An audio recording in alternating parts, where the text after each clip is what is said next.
25.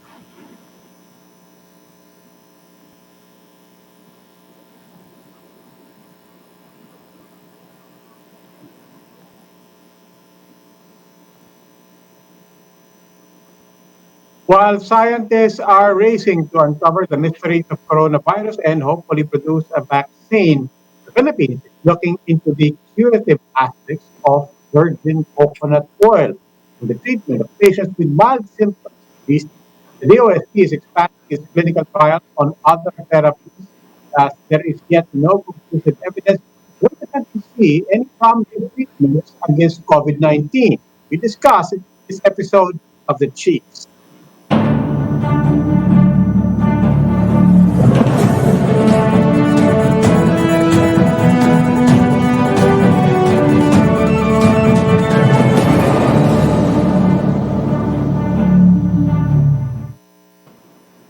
Welcome to this special edition of the Chiefs. With me are Ami Tamintuan of the Philippine Star and Lucy Cruz Valdez of News 5.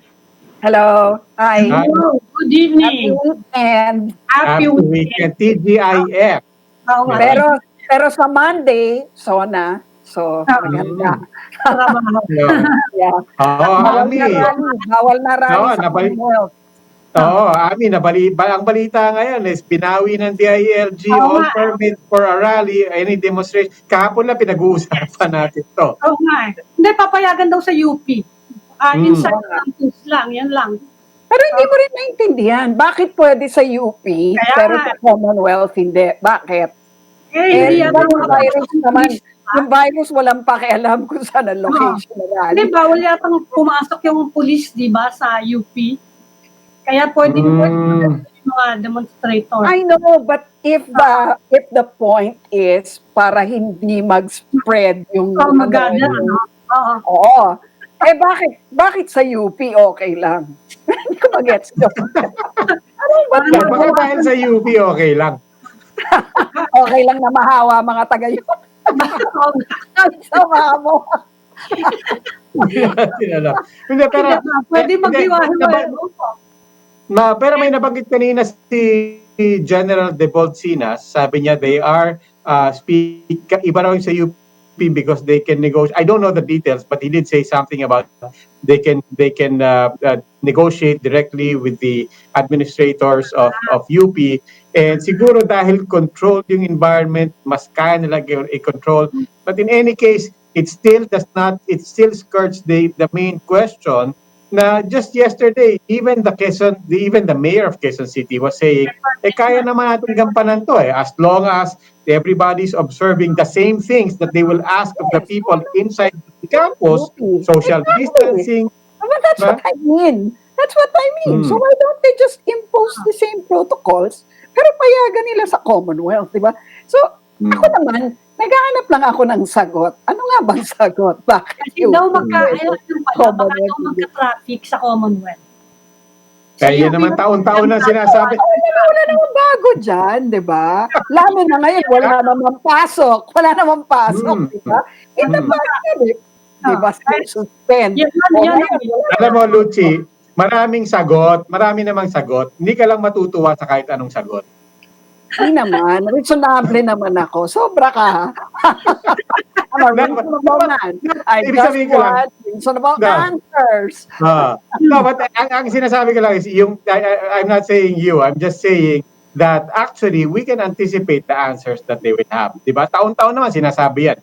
Magka-traffic, magkakagulo. But it just makes it more absurd this year kasi nga, wala namang pasukan. Diba? And even nga kung may pasukan, kinakancel lang naman yung classes doon sa Commonwealth area. Exactly. Diba? So, abangan.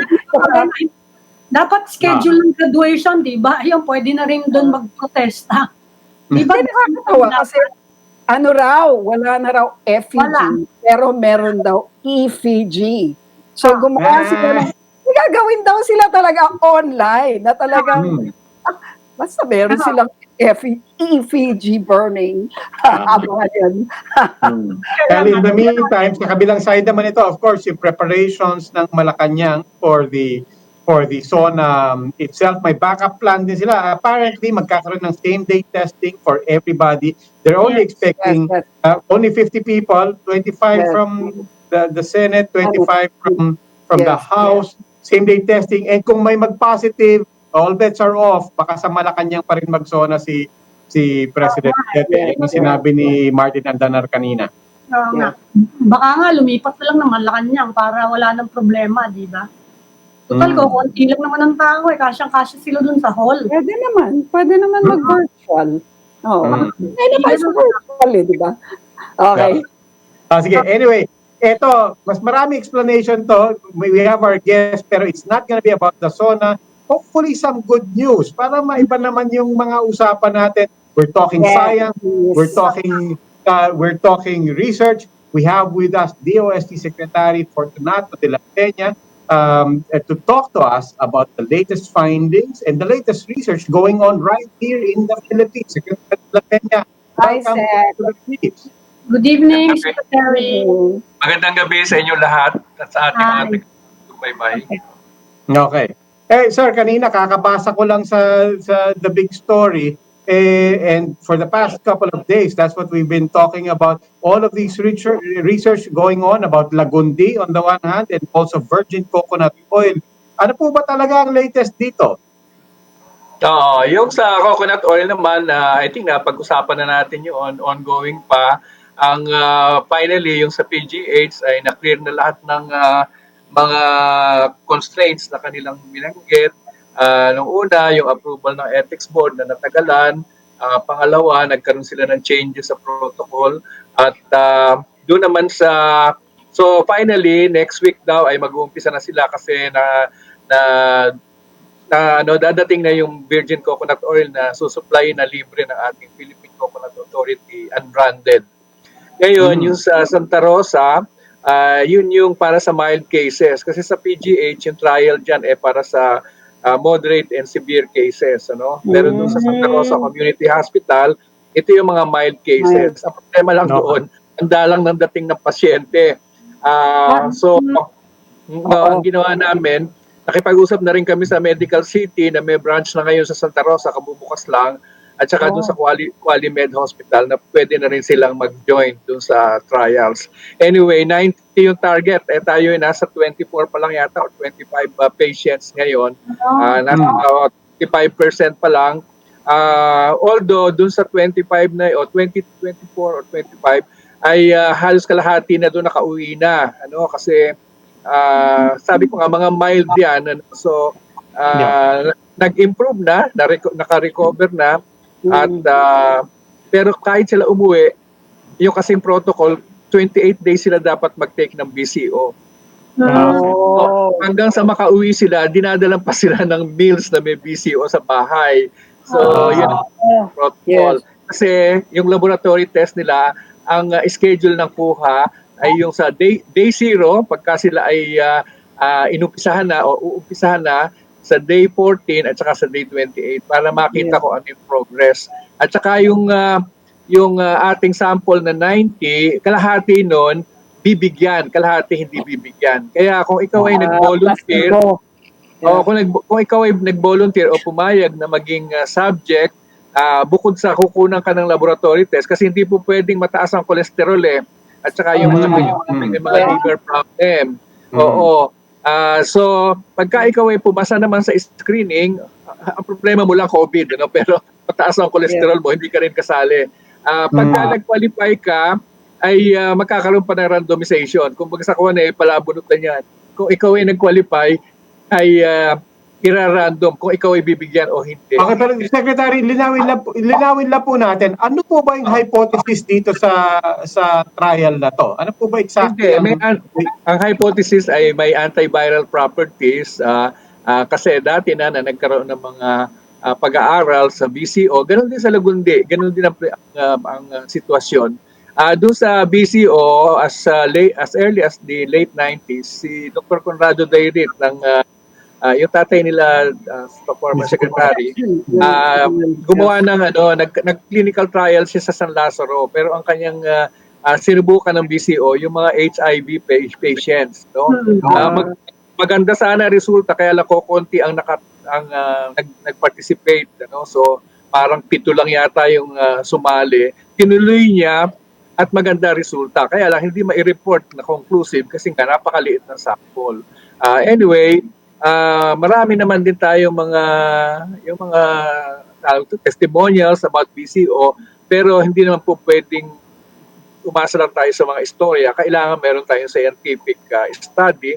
At ito nga ating ginagawa, ito inapprove ng ating ethics board, ang FDA nag-a-approve din ng mga trials. Pero Secretary, pagka sinabi natin na may antiviral potential properties, properties ang ano na to, hindi sinasabing bakuna to. Ibig sabihin pagka meron ka na, it can fight.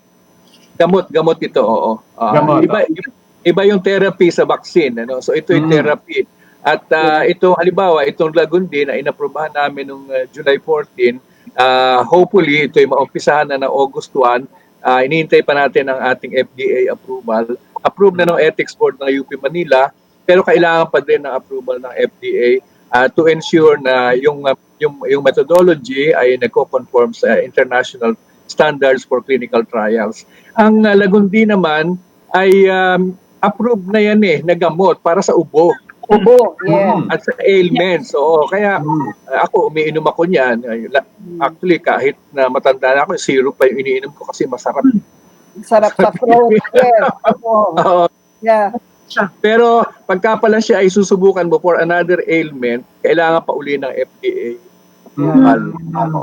So, hopefully, kung ma-approve yan bago mag-August 1, umpisa na agad kasi ready na naman tayo. Ang titingnan dyan, 2 bagay. Ano? Kasi nga, ito ay hindi naman solong gamot. Ano? Ibibigay pa rin ito kasabay yung iba niyang, halimbawa, kung yung pasyente na yun ay binibigyan ng ganitong gamot sa ospital, ay idadagdag lang itong supplementary. Pero titingnan yung mga binigyan at hindi kung meron bang pagkakaiba, ano, kung nag-improve. Ang target kasi diyan ay mabigyan ng ginhawa yung pasyente kasi ang symptoms ng COVID-19 yung ding ubo, sore throat at lagnat. Kaya nagagamot yan ng Lagundi. Oo, yung ubo, yung sore throat at yung lagnat. Meron siyang antipyretic, anti-inflammatory, bronchodilator. Oo, kaya matanong ko lang, Sek. Yung mga ganyan ba, binabantayan nyo rin ba yung maaaring side effect, kumbaga? Diba? Kasi yun yung dapat ding malaman kung meron pang side effect yung mga gamot na yan. Kaya iyan ay napakahigpit ng ethics board. Kaya nga tayo kumisa balik-balik sa ethics board kasi kailangan protektahan ang pasyente. May rights ang pasyente kasi na kailangan mong siguruhin, ano. So, kasi pag sinasabi raw na side effect, pwede raw na long term, no? Kumbaga, hindi makikita ngayon, kundi sa far into the future. Paano yun? Yan namang mga gamot kasi na approve na, kamukha nung Lagundi, nagdaan na yan sa mga ganyan, sa mga toxicity and harmful effects experiments. Ano? Marami ng pinagdaanan bago ma-approve ng FDA na gamot sa ubo. No? So, ang pangalawa nating aim dyan ay gusto nating makita kung mababawasan ba yung probability na yung mild ay mag-progress sa moderate o severe. Pabalik naman. Kasi malaking bagay kung hindi na siya magtutuloy sa moderate or severe. So, yun ganun din ang gagawin natin sa tawa-tawa. Inaprobahan na rin namin. Ang kaibahan lang ng... Pang-dengue yun, pero hindi pa siya approved na gamot sa dengue. Health supplement lang ang approval ng FDA. Oo. Kasi nung virgin coconut oil, how do you take it? Kasi merong testimonial from the jail, di ba? Nagumaling daw yung mga inmates nila. Na-monitor nyo yun kung paano nilang ginawa? Yeah, actually natuwa ako doon sa balita na yun kasi doon pala merong ito kwento lang meron daw isang parang community doon or barangay na merong 69 patients, a certain doctor, binigay din sa amin ang pangalan, sinubukan niyang, siyempre mahihirap ang mga tao doon, so ang binigay niya ay BCO. At out of yung Tablespoon, ilan? oo. Paano Ay, yung araw-araw? siyempre araw-araw 'yon. Hindi, 2 paano tablespoons. how many tablespoons? Kami doon sa trials namin sa Santa Rosa, 3 sa isang araw. Ah, Oh, okay. Bawat meal. okay. After every meal. Oo. So anyway, babalik ako doon sa Cebu. Yung 69 na yon, antimano ay nung chinek up yung mga pasyente, 45 na agad yung recovered, no? At doon naman doon sa remaining wala naman nag-progress into severe cases. So nung nalaman yon nung doktor sa Cebu Provincial Jail, ginamit na rin niya, no? Kaya yung balita na wala na daw may COVID or ganon, nakakatuwa din. Kaya lang, hindi naman, yung kanya namang mga trials, hindi naman yun approved ng FDA, kaya hindi naman natin magamit na claim. Oo. Yeah. Because di ba, Sek, you have to ask for it kung binigay niya lang, kasi kung binigay niya sa lahat, di wala rin tayong control group. Hindi rin natin mako-compare kung ano talaga yung epektibo doon. Pero kung lahat naman malalakas, di maganda na rin yun. Yun nga ang tanong ko Sek, yan bang VCO ano rin ba siya, good for prevention? Kumbaga, kahit wala ka pang COVID, pwede bang inumin mo yan and it might help prevent? Maliban na lang kung mataas cholesterol, ha? Ulitin natin Ito kasi mga ina-approvean na medicine ay hindi siya pang-immunize, no? So Yes. Pero it boosts your immunity. Ibig sabihin. Siguro pwede yun, oo. Pero hindi siya pwedeng sa tawaging parang bakuna, hindi. Pero maliban po dun sa nabanggit nyo na iniingatan nyo yung high ang cholesterol, maliban po dun, are there any risks, any downside? Kasi marami ako mga kilala, actually, umiinom na sila eh. May iba nasusuka sa BCO. Yeah. Yes, true. Hindi nila ma-tolerate. So, yun lang. Yung iba naman, hindi ba nagpadala sensitive. Hindi ba nagpapatesting tayo sa US? Nagpadala kayo to test the laurin or the lauric acid. Lauric acid. Oo. Hopefully next week matatapos na. Kasi next week ang ginagawa nila by concentration ng lauric acid. So, unti-unti yun. Alam mo naman, doon sa lugar na pinagdalan din namin, hindi rin pumapasok lahat ng tao. Ano? So, para kumbaga skeletal workforce din sila. Napakabagal ng proseso sa laboratorio. Anyway, hopefully, next week, yung kahuli-huli ang stage na pinakamataas na yung concentration, doon natin malalaman talaga. Kasi yan ay in vitro. So, walang humans involved sa trial. So, pinag-re-react lang yung lauric acid dun sa SARS-CoV-2 virus sa laboratorio. At titingnan kung mapapababa ang infectivity ng SARS-CoV-2 virus. So, Sek, ano naman? Sabay-sabayan. Oo. Sek, ano naman itong meron kayo ng antibody test na ginagawa rin?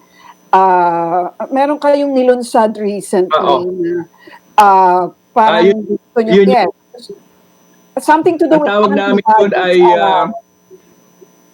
ito yung evaluation ng dalawa yon, ano. Yung isa ay ini-evaluate namin ang tawag dito yung performance ng mga rapid antibody test. Yun, para saan yun? Oo. Yeah. Kasi sinabi naman sa atin na yung mga rapid antibody test, malalaman mo lang kung ikaw ay merong antibodies o wala. Pero hindi siya yung final test kung ikaw ay may COVID o wala. No? Yeah. So, ang tinitingnan natin dito ay actually pwede rin siyang aralin dahil makakatulong din itong pag-aaral ng diagnostic accuracy ng ating rapid antibody test para sa pag-diagnose ng COVID-19. Kaya ang ginagawa dito, inaaral natin yung mga samples na suspected to have the disease. Okay? At ang tinitingnan natin dyan, kung ano ang performance ng antibody test in two cases. Yung mga acute, less than or equal to 14 days ang infection, at yung mga convalescent na more than 14 days na. So dito sa project na to, makikita natin yung kumbaga sa kuwan, yung performance ng rapid antibody test as syempre i-compare yan dun sa ating PCR test. So hindi nyo dinidetermine dyan kung magiging immune ang isang merong antibody sa COVID, or yung nagkakakit na, parang gano'n? Parang may mga lumalabas kasi ngayon sa mga pag-aaral na kahit nagkaroon ka na ng COVID, pwede ka pang maulit. Yun nga. So, is that what you're trying to study? Hindi pa yon. Inaaral lang namin kung gaano ka-accurate yung rapid testing. Ngayon, meron ng... go ahead. Secretary, magsosona si Presidente sa Monday at magbubukas na yung Congress. Sinabi niyo sa amin dati, limited yung budget niyo sa R&D for things like this, ano? And you were planning to reopen your laboratory facilities. Nabukas na ba? Saka, naghingi ba kayo ng dagdag sa budget niyo for research? Taon-taon, humihingi kami ng dagdag. For 2 years now, hindi actually nag-i-increase. Pero ngayon, sinabihan na kami, ito naman yung ano tawag dito, yung binibigay ng DBM, na yes.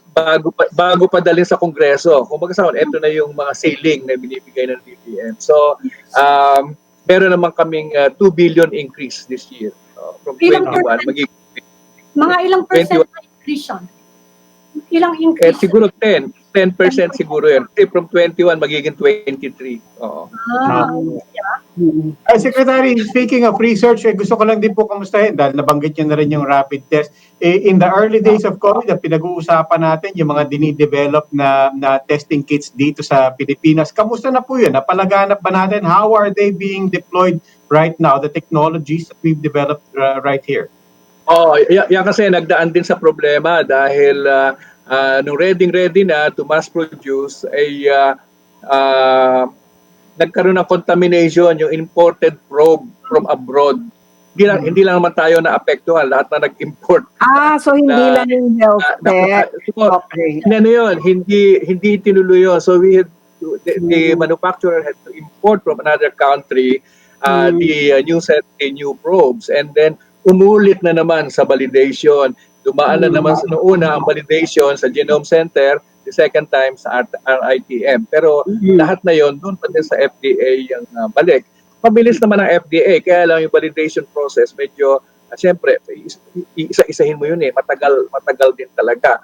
Finally, ay okay na. At ngayon, siguro ang problema naman ngayon, nakapile up yung orders kasi siyempre. Ano bang capacity?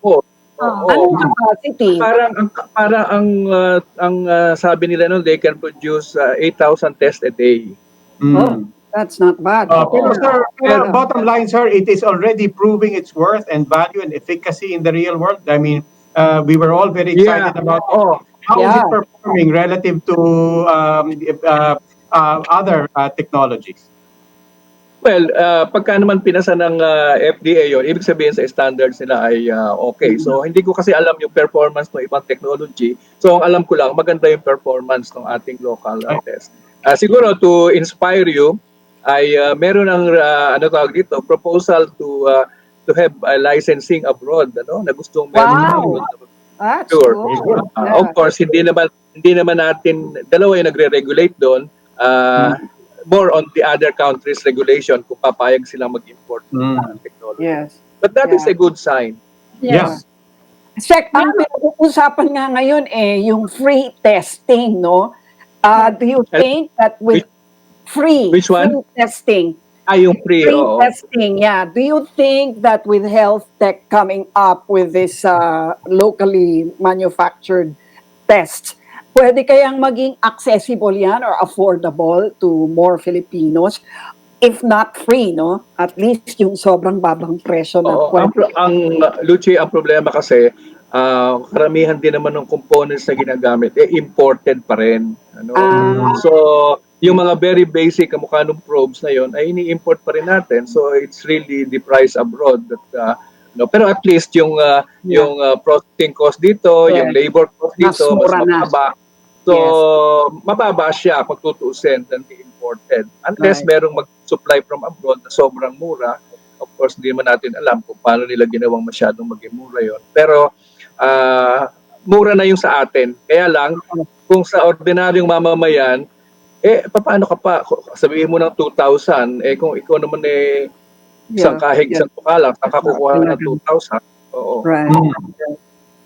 Secretary, may isa pa po akong tanong kasi kanina binasa ko lang sa balita, may fino-float ngayon na bagong konsepto that if we do this now, it's actually possible to test all of Metro Manila. They're floating this term, pool testing. Yes. Can you explain that to us? What does that mean? Oo. Yung pool testing kasi, ang hope doon ma-reduce yung dami na itetest mo talaga sa PCR. Ano? Kasi diyan, pooled. Halimbawa, imbes na, halimbawa, kung 10 kayo, na 10 itetest yan, so 10, kung 2,000 ang isa, edi 10 times 2,000 kayo. Ano? Kung sa pooled, pagsasama-samahin, halimbawa yung 10 na sample ninyo at itetest yun ng minsanan. Ano? Right. Ngayon, pagka walang lumabas na positive, ibig sabihin, Okay lahat. Okay yung 10. Yes. Pag may lumabas na isa, Pag may isa, yes. yung 10, hahatiin nila sa 2, tig-5.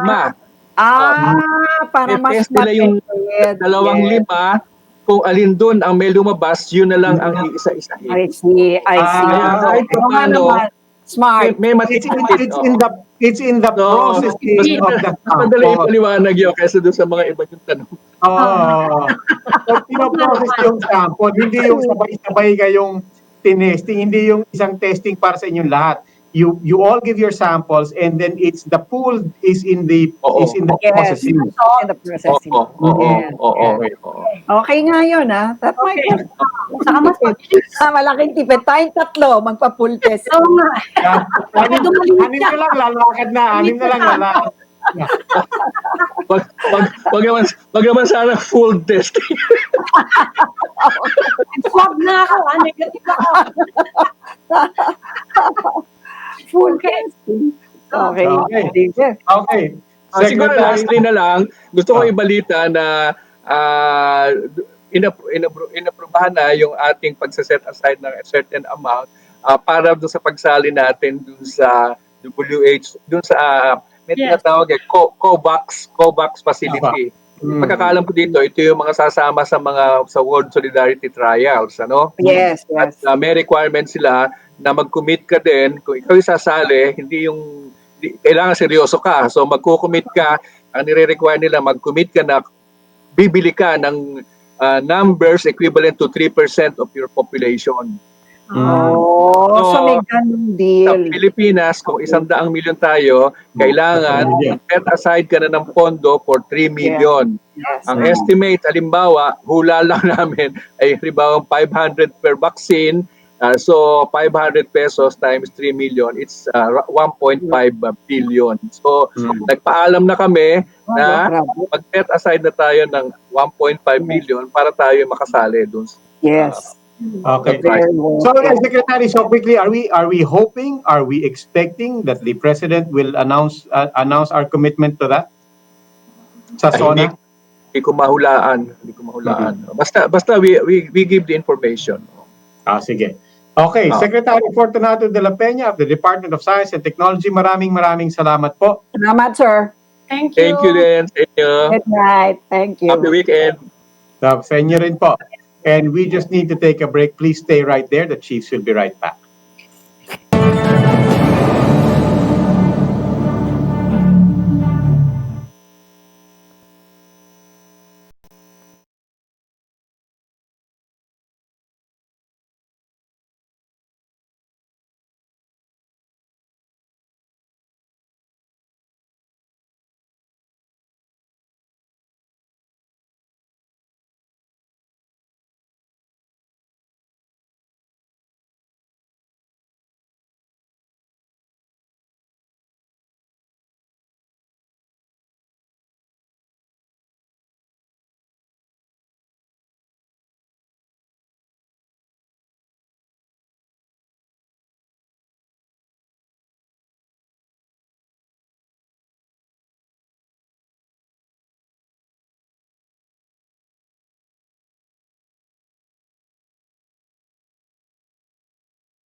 Welcome back to the Chiefs. We are now in the final stage of our conversation, and now we'd like to welcome our next guest, Mr. Marco Reyes.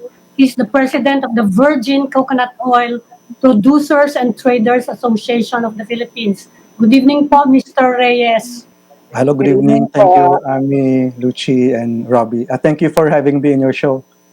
Yes. Marami kaming tanong, sir. Oo Yeah, nga. sure. Oo, nakikinig ako doon sa kwentuhan yung ni Secretary de la Peña. Very interesting. Oo nga, ang laki ng pag-tout ng gobyerno ngayon sa virgin coconut oil against, well, not against, but as treatment, as supplemental treatment against COVID. Kumusta po yung sales nyon? Out of stock ba kayo ngayon? Kumusta Oo, produkto tama nyo? na medyo na out of stock tayo ng virgin coconut oil locally. At pati yung mga export natin ng BCO, in fact, yung mga foreign buyers natin sa Amerika na napakadami na ng cases at sa Europa, sa ibang bansa. Ay ano na, they want to book as far ahead as possible. Kung December, really? book na nila kung ano yung Wow. kung ano nandyan. So sa Yes. ekonomiya, At sa kayo talaga, Yes. kayo pala talaga ngayon sa ekonomiya ang talagang malaki ang Sobrang ng pakikita alcohol. mo, no? Buti naman. Oo nga, parang Tayo ron. sa mall nga medyo nalulungkot tayo kasi 'di ba sa mall parang nakakalungkot, daming parang walang bumibili, Yeah. nakunti ang Yeah. tao. Pero Pero kayo sa industriya mabenta, natin ha? ng coconut, opposite yung nangyayari. Busy sa pagtrabaho, yung mga coconut farmers Yes. natin ay masasaya kasi binipedadali dito hindi yung copra. Yung copra kasi ay ito yung 4 months coconut na kaya marami sa Yun nga coconut farmers na itatanong mahihirap. ko ano bang kakaibahan ng VCO sa nyog, sa buko juice, Regular sa coconut. Oh, right. water, di ba? Yeah, yes. very Ano ba nice yan? question. Ano bang mga therapeutic effects niyan kung meron man? Yung buko, pagka sungkit agad sa coconut tree, so you open it and then kukunin mo yung coconut meat, Yes, yung yung laman, water, yun na yung pupunta sa pasteurization process, ito na yung coconut water natin. Yung Baby coconut meat, Ano ba yan o matanda ng coconut? Yung kailangan mature na coconut, Ah, para mas marami yung oil. Kasi yung Okay. mature na coconut, pinakamarami yung oil. So yung coconut okay. meat, yung puti, immediately, pagkabukas yun ay process kagad, pinapress yung dinadry o pinapress agad para makuha yung langis. Yung At ito na oil. yung ating virgin coconut oil. Ito ay unrefined, hindi nilalagay ng mga additives, hindi nilalagay ng mga colorants, kaya tinatawag nila na virgin very raw, but at the same time, already edible. Yun namang copra, ito yung pinapausukan pa, tapos pinapinit sa araw. It takes weeks bago umaayos, i-refine, i-bleach, i-deodorize. Maraming mga proseso pa. Ang virgin coconut oil natin ay immediately pressed and meron ka na kagad ng virgin coconut oil. So, Kaya, Mr. Reyes, it's actually, are you saying it's actually easier to extract the oil rather than copra? I mean, it's actually a simpler and therefore cheaper process? yeah, very good question. Yes, it's much faster and simpler also kasi after a few hours, the moment you open it, meron ka na kaagad na final product. In comparison to yung copra na it takes weeks and months bago maging cooking oil. Doon sa question na is it cheaper, kasi ito naman ay mga small scale, karamihan ng mga, unlike yung mga copra natin, na we have almost 1 million metric tons ng mga copra oil. Ang VCO natin ay maliit pa, mga 30,000 metric tons. So yung economy of scale, wala pa sa VCO. Hopefully, if meron ng demand, whatever demand meron tayo or what the world has, Because switch lang yan from the copra oil, magiging VCO, and much better for our economy, for our farmers. no, it's good you mentioned that because yun yung tatanungin ko. I mean, for the longest time, especially on the small scale, yung infrastructure and the structure and the equipment that people have are really geared towards copra and coconut meat and fruit and so on. But pagdating dito sa virgin coconut oil, do we have the equipment? Do we have the infrastructure to support not just the economy, but even down to the small scale farmers? Are they equipped to take part in this new market? Yes, kasi in fact, because nga you will not need so much processing, walang refining na you will have to invest millions of dollars to put up really a big processing plant. Ang VCO, kahit sa bahay mo, pwede kang gumawa eh. Bumili ka lang ng nyog, ipakayod mo sa palengke. Tapos yung gata, pwedeng ilagay mo sa freezer. After some time, meron ka ng langis. O pwede mo maglatik. Maglatik ka, meron ka ng masarap na latik, meron ka pang VCO. Pero hindi pa susceptible sa bacteria yan. Tsaka yung shelf life niya, hindi ba yan napapanis, nabubulong, or paano yun? Yes. Ang Pwede kagandahan po ng store yan forever and hindi siya mabubulok. You could store it for 1 year and it will be stable. Ang kagandahan po natin sa in our country ay we have already prepared our product national standards since 2005. Meron tayong tinatawag na product national standards. So any VCO you see in the market sa butika, pag ito ay may FDA number, FDA registration, ito ay pumasa sa very, very strict chemical, microbiological, physical standards complying with the World Health Organization kung ano ba yung edible oil. So, we are very prepared for that already in terms of quality at yung safety and yung hygienic process para gumawa tayo ng VCO. Okay, Kanina aside from... binanggit nyo na you are exporting, no? Gaano kalaki na kaya yung nadagdag simula nung pandemic, nag-umpisa yung pandemic? Nung isang araw lang. Yung mga pinadadalhan nyo ngayon? Ang marami ngayon sa Amerika eh. Mostly sa Amerika, nagkikwento nga sa akin. Ayaw kasi nila mag-mask doon eh. Oo nga, baka gusto nila yung VCO na lang gagamitin nila. Mga Pilipino ba siya o foreigner yung interested? Mga foreigners. Foreigners. And there are even foreigners who have invested in a VCO processing plant sa Pilipinas na natutuwa. Po mga coconut farms natin are in depressed areas in Luzon, Visayas, and Mindanao. At pag napupunta sila dito, nagbibigay sila ng foreign direct investments, nakatulong sila sa mga sa jobs, sa economy. Sa America, we are shipping a lot. Nakita ko po, even sa Google search, search niyo ang VCO, yung trending since March. Prior to March 2020, medyo flat But starting March, nag-trending upwards ngayon ang ating VCO searches, primarily from the US. At yung nga, nasasabi sa akin ng ating mga VCO producers na yung mga foreign buyers natin, they want to already book as far forward as possible. Mr. Reyes, I was gonna ask nga, yung nabanggit yung trending this is searches for VCO, but I was wondering, as head of the VCO producers, can you put a number to that? I mean, can you put a number to the global potential market and demand right now for VCO? And of that number, what percentage ang kayang isupply ng Pilipinas? Ang ating total export is around 30,000 metric tons or 30 million liters of virgin coconut oil. And that is around 60% already of the market share. So, you could say that it's maybe 40 to 45 million liters ng VCO demand sa ngayon. And we capture 65% of that because of our standards na we have put up since 2005.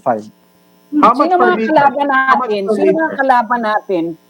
Yung mga kalaban natin ay sa Sri Lanka, at sa...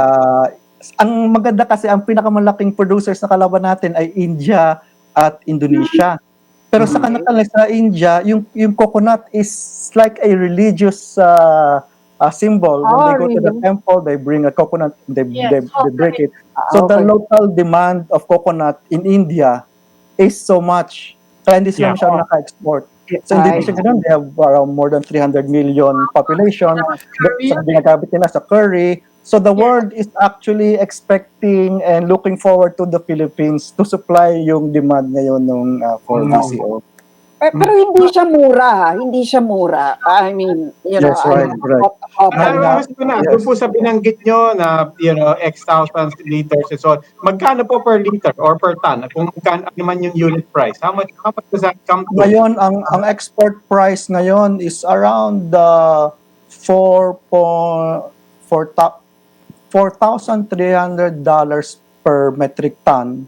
Mga $4.2 per kilo o yung mga 200 to 250 pesos per kilo. At yung sa retail natin, punta kayo sa mga butika dito, binibenta to ng mga 200 ml ay mga 200 pesos. Yes. 200 pesos retail price, pero yung export price mo when you buy in bulk ay mga 200 pesos for 1 kilo. Ilan po ba ang member ng grupo niya? Saka how many, ilan yung mga workers in the industry sa ngayon? Saka ilan yung member ng grupo ninyo, yung association? Yeah, our member companies ay meron tayong mga 28 member companies. These are from the very big companies and to the smaller ones, yung mga MSME na tumutulong sa mga farming communities. So, yung around 28 member companies po. Mga ilan kaya yung mga nabibigyan ng ng livelihood nitong industry niyo? Yung sa ngayon, wala pa akong exact number, but this is highly manpower intensive. Yung pagbukas ng at compared dun sa mga big processing plants na karamihan dyan, mga automated na pinipindot mo na lang, wala na masyadong tao. Ang sa BCO industry po ay talagang mano-mano pa yung pagbubukas. So in one line, you could have 2,000 to 3,000 people just doon lang sa proseso ng bukas lang ng so you had probably around 30 companies. So very extensive yung talagang manpower component kasi nga wala siyang ayaw din ng mga foreign buyers yung masyadong process, masyadong defined, masyadong But I'm still a bit, yung nabanggit nyo, 28 members and nabanggit nyo, kasama na dyan yung big companies all the way down to small scale industries. 28 seems like a small number para mag-member sa inyo. Does this mean that there are people who are still being left out of the opportunities here? Yeah, very good question. So we have around 28 member companies, but each company, they would have a processing facility in San Pablo, Laguna, meron sa Davao. So multi locations ang karamihan sa kanila. And yun namang anytime a company wants to, o kahit sa mga small scale, micro, yung kanilang scale, we encourage them to be part of the association para we could give them ano ba yung mga standards, we could teach them, we could guide them kung paano maka-export at kung ano yung mga documentation na kailangan sa local market din. Sir, nabanggit niyo yung iba-ibang regions. I'm just curious. Yung bang mga coconut na pinagkukunan natin ng BCO dito sa Pilipinas, iba-ibang variety pa ba ito? Or basically kahit anong region can contribute and jump into the BCO market? Ang sa Pilipinas kasi yung variety ng ating nyog, ito yung mga matataas. Ang tawag diyan yung Laguna Tall. Meron din ngayong mga tinatawag na dwarf coconut. So they have the smaller nuts. Pipitasin mo na lang kahit hindi nasa ground ka lang, pipitasin mo na lang. But these are smaller nuts with less coconut meat, pero aromatic yung kanyang coconut water. Yung mga Laguna Tall na variety, which is very common sa Mindanao, Visayas at Luzon, dito nanggagaling yung ating VCO kasi this has the highest content of coconut oil. May bago pa ngayon yung giant laki-laki nung ang laki-laki talaga, ang laki-laki pa, kasi laki na ng pakwan yung buko. Yung okay ba yun? Yeah, iba-iba na kasi yung may mga hybridization program na tayo kasi, for example, yung iba ayaw nilang, iba delikado kasi pag masyadong mataas yun, sila tuba, kung gagawa sila ng coconut sugar, tapos may mga kawayan lang. So, medyo delikado yung gano'n na proseso. So, kayong dwarf coconut, ay nasa lupa ka lang and then you could kukunin mo yung sap. Pero yung sa VCO naman, anyway, meron naman tayong mga proseso dyan, yung mga matataas na kawayan na sinusungkit lang yung mga Sinusungkit. yes. So with demand jumping, are you expanding? Lahat kayo mga member ng asosasyon nyo, you're expanding ba? Bumibili kayong dagdag na lupa or are you raising your capacity for production? What we are seeing is there are more foreign direct investments ng VCO processing facility from the US. Meron din sa China. Nakikita nila that China will also be the next big demand ng VCO for antimicrobial application. Yung sa mga current natin na producers, they are planning in expansion, in expanding. Yung iba kasi nakapag-put up na sa iba-ibang lugar sa Pilipinas, kaya they are very well prepared already in itong mga biglang surge in demand in VCO. Pero marami nagsasabi rin na ang hindi magandang quality ng VCO ay mataas daw ang LDL content niya. Totoo Oh yeah, ba yun? that's a very good question. In fact, meron ng ginawang sa Cambridge University, si Dr. Michael Mosley, you could check it. He works also with BBC. Gumawa siya ng, kasi there's so much confusion eh. Even the American Heart Association is saying na, coconut oil is not good for the heart. Exactly. Pero sa ibang studies naman, sinasabi, it's good for the heart. Yes. So ano na talaga? Yeah, very, very good question. So what Dr. Michael Mosley did was he did his own trial na very neutral. Kasi nga, confused ang lahat ng tao. He got the help of Cambridge University. So may olive oil, may VCO, and then Canola. Canola oil. I think Palm oil. and then the result was yung VCO, yung HDL. Kasi yung cholesterol kasi you have LDL, Good and bad. you have HDL, which they are saying is the good cholesterol HDL. Kasi HDL is good. HDL, kinukuha yung mga LDL na natrap sa ating arteries, kaya yung reverse cholesterol transport, binabalik. Nandiyan ka, 1 week ka dapat dyan, binabalik sa liver. Kaya ito yung sinabi nila good cholesterol. What Dr. Michael Mosley saw was that the VCO patients, yung HDL increased by as much as 15%, while yung LDL was the same as with the other oils. So using that, so he was very surprised. How come? And this is what we are saying. Even if you take VCO, kaya nga I encourage you to, and then you test your own lipid panel. Ano ba HDL, ano LDL, baseline after 3 weeks, and then you will see that yung HDL would be trending upward around 50 milligrams per deciliter. Very interesting. Okay. And yung HDL is also antimicrobial. So it helps also in fighting virus and bacteria. Yeah.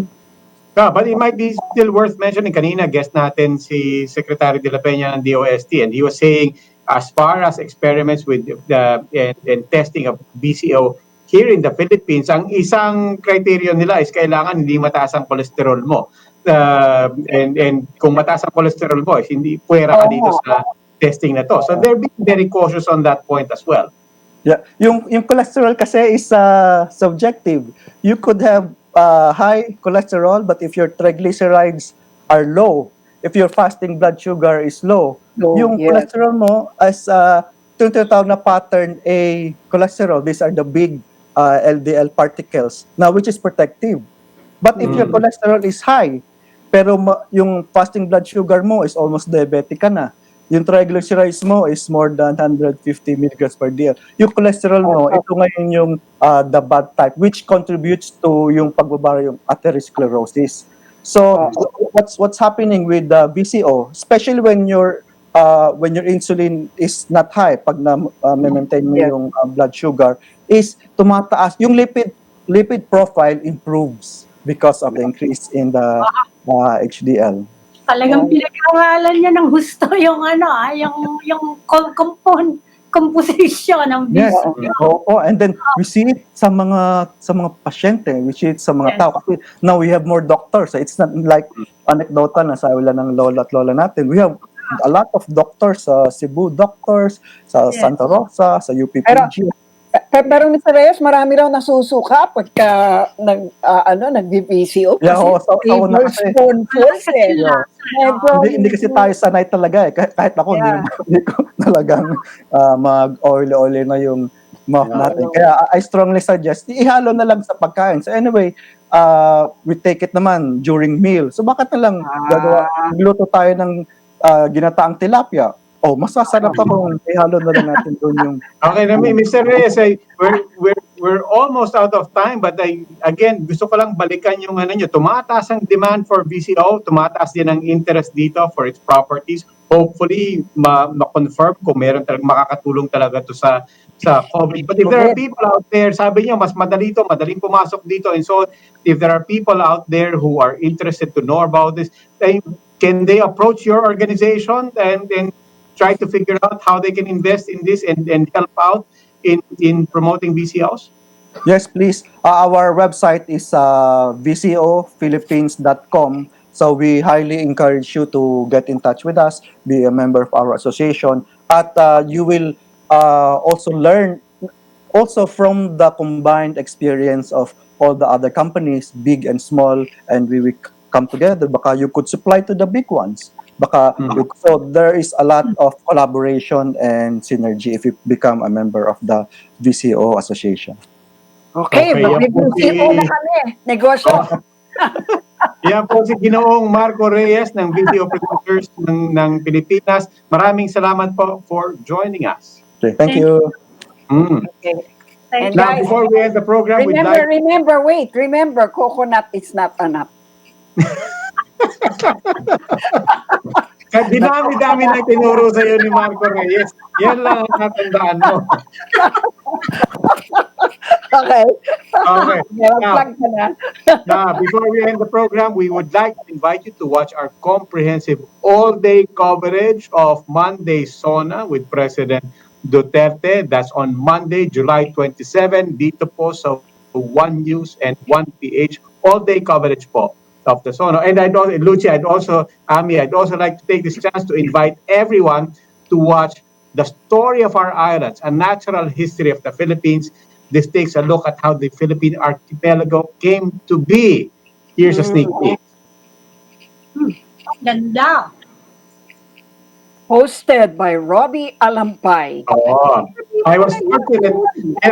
Kita niyo naman yung chats dito. We shot this, we taped in Luzon, Visayas, Mindanao, Palawan as well, and we were very shot all of this before COVID happened. Of course, you can imagine it's impossible to do now, but it's a really, really fascinating story. The story of our island. Alam mo po yan. This premieres this Sunday, July 26, 8:30 p.m. on One News, Signal TV Channel 8 SD and Channel 250 for HD. Don't miss it. I'm very proud of it, very excited. And in the meantime, that's all that we will have for this special edition of the Chiefs. We hope what was discussed here will keep this conversation going. I'm Robbie Alampay of One News. I'm Ami Pamintuan of the Philippine Star. And I'm Lucy Cruz Valdez of News 5, and we are One News.